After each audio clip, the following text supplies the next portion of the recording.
এখন সেই যুবক সমাজে পাওয়া যায় না যেই যুবক সে তার সিটটা একজন বয়োজ্যেষ্ঠ মানুষের জন্য স্যাক্রিফাইস করে পাবলিক পরিবহনে উঠে। সেই যুবক পাওয়া যায় না যেই যুবক একজন মুরব্বী মানুষকে দেখে রেসপেক্ট করে রাস্তার পাশে দাঁড়িয়ে শ্রদ্ধা ভরে তাকে সালাম নিবেদন করে। এখন উচ্ছৃঙ্খল যুবক পাওয়া যায়, কিশোর গ্যাং পাওয়া যায়, অপরাধী পাওয়া যায়, সন্ত্রাসী পাওয়া যায়, মাদকের চোরা কারবারি পাওয়া যায়, উচ্ছৃঙ্খল সন্ত্রাসী মাস্তানি করা চাঁদাবাজি করা যুবক পাওয়া যায়। কিন্তু সমাজে সেই ভালো যুবক হারিয়ে গেছে, কারণ ইসলাম আমাদের জীবন থেকে হারিয়ে গেছে। রমজানের রোজা আমাদেরকে এই বার্তা দিয়েছে যে তোমার খাদ্যের চাহিদাকে, তোমার টাকার লোভকে, তোমার অর্থের মোহকে, তোমার যৌন আকাঙ্ক্ষাকে এগুলো তুমি কন্ট্রোল করো। রোজা রাখার মাধ্যমে শিখো যে এই টাইমের মধ্যে তুমি করবা না, মনে চাইলেও সুযোগ থাকলেও তুমি করবা না। তোমার সামগ্রিক জীবনে যখনই কোনো অন্যায়ের হাতছানি আসবে, অপরাধের হাতছানি আসবে, অপরাধের সুযোগ তৈরি হবে, দুর্নীতি করার সুযোগ তৈরি হবে, তোমার কোনো গুনাহের কাজ করার সুযোগ তৈরি হবে, মনেও চাইবে কিন্তু তুমি করবে না। কেন? কারণ আল্লাহ নিষেধ করেছেন, কেউ দেখছে না, আল্লাহ দেখছেন। আল্লাহর ভয়ে তুমি নিয়ন্ত্রণ করবে। এই নিয়ন্ত্রণটাই রোজা মাস আমাদেরকে শিক্ষা দেয়। রমজান মাস চলে গেছে, আর কিছু করতে না পারেন, রমজানের এই শিক্ষাটা যদি আপনি ধরে রাখতে পারেন, সারা বছর জুড়ে আপনার অফিসে যখন দুর্নীতি করার সুযোগ আসে, তখন যদি আপনার মনে হয় আমি তো রোজা রেখে খাই নাই, পান করি নাই, আল্লাহর ভয়ে কেউ দেখে নাই তারপরেও করি নাই, তাহলে এখন যে আমি 2 নম্বরই করব, আল্লাহ কি দেখছেন না? আল্লাহ কি এটা নিষেধ করেন নাই যে আল্লাহ রোজা রেখে আমাকে হালাল খানা খেতে নিষেধ করেছেন, হালাল পানীয় পান করতে নিষেধ করেছেন? সেটাকে যদি আমি এত গুরুত্বের সাথে মেনে থাকি, তাহলে এখন হারাম ঘুষ কিভাবে আমি নিতে পারি, হারাম দুর্নীতি কিভাবে আমি করতে পারি, চাঁদা কিভাবে আমি নিতে পারি? আমার তো আল্লাহর ভয় হওয়া উচিত। আল্লাহর সামনে দাঁড়াতে হবে, আল্লাহর সামনে কাপন পড়ে যেতে হবে, সব রেখে চলে যেতে হবে।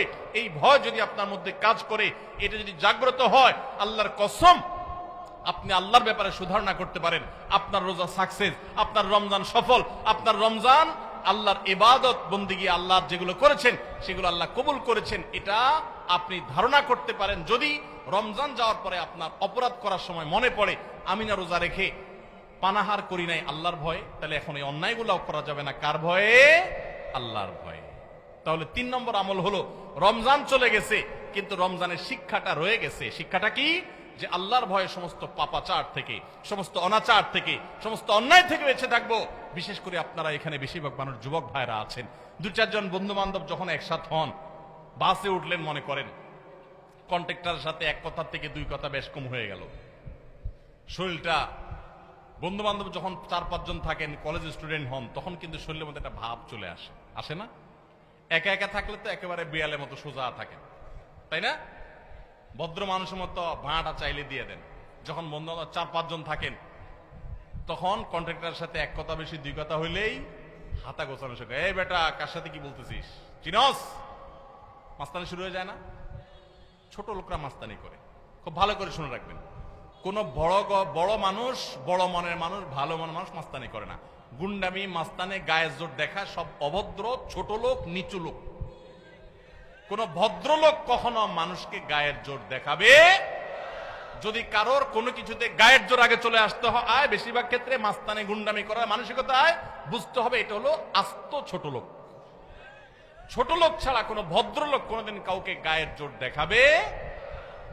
দুর্বলের প্রতি যদি কেউ চাপিয়ে পড়ে, দুর্বলের প্রতি যদি কেউ ঝাঁপিয়ে পড়ে, এর মতো কাপুরুষ, এর মতো ছোট লোক, এর মতো নিচু লোক আল্লাহর জমিনে আরেকটা নেই। যুবক ভাইরা, মাস্তানি করার জন্য যোগ্যতার দরকার হয় না। মাস্তানি কুকুরে পারে, মাস্তানি বাঘে পারে, মাস্তানি সিংহে পারে, মাস্তানি হিংস্র জীবজন্তু করতে পারে, মাস্তানি সাপে করতে পারে, মাস্তানি আল্লাহর অনেক এই সমস্ত হিংস্র জীবজন্তু প্রাণীরা পারে। বিনয় এটা মানুষ পারে, এটা সবাই পারে না। বিনয়ী হবেন না অহংকারী হবেন? মাস্তানি করবেন না মানুষ উপকারী করবেন? গুন্ডামি করবেন না ভালো মানুষ হবেন? আল্লাহ আমাদের যুবকদেরকে আদর্শ যুবক হওয়ার তৌফিক দান করুন। আল্লাহ আমাদের যুবকদেরকে সমাজের সেরা মানুষ হওয়ার তৌফিক দান করুন। যুবক ভাই, 4-5 বন্ধু যখন মিলবেন, মাস্তানি না করে কোথাও একটা সাঁকো ভেঙে গেছে, কয়েকটা বাঁশ নিয়ে কয়েক যুবক বন্ধু মিলে সেটা ঠিক করে দেন।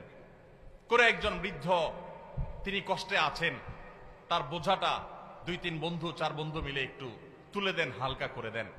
ভাইরা আমার, মাস্তানিতে মজা পান আপনারা, আমি জানি। গুন্ডামিতে এক ধরনের মজা পাওয়া যায়, একটু ভাবসাব জাহির হয়, শরীরের মধ্যে একটা অবস্থা তৈরি হয়, বুঝি। কিন্তু ভাই, কখনো কি আপনি একটু বিনয়ী হয়ে দেখেছেন? আপনি কখনো বিনয়ী হয়ে দেখেছেন? সালহাতু সঙ্গবুদি দিল খারাস আজমুদে এক জামানা খাকে বাস। বহু বছর তো পাথর হয়েছিলেন, গুন্ডামি মাস্তানি বহু করেছেন, গায়ের জোর বহু দেখিয়েছেন। প্লিজ পরীক্ষা করে হলেও কিছু কালের জন্য একটু মাটি হয়ে দেখেন। আল্লাহর কসম, গুন্ডামি করে যে মানসিক শান্তি পান, আপনি মাটি হয়ে বিনয়ী হয়ে মানুষের উপকারী হতে পারলে তার চেয়ে বেশি শান্তি পাবেন। মানসিক শান্তি, সুখ পাবেন, সুখ, ভালো লাগে কাজ করবে। সবাই বিনয়ী হবে তো ইনশাআল্লাহ।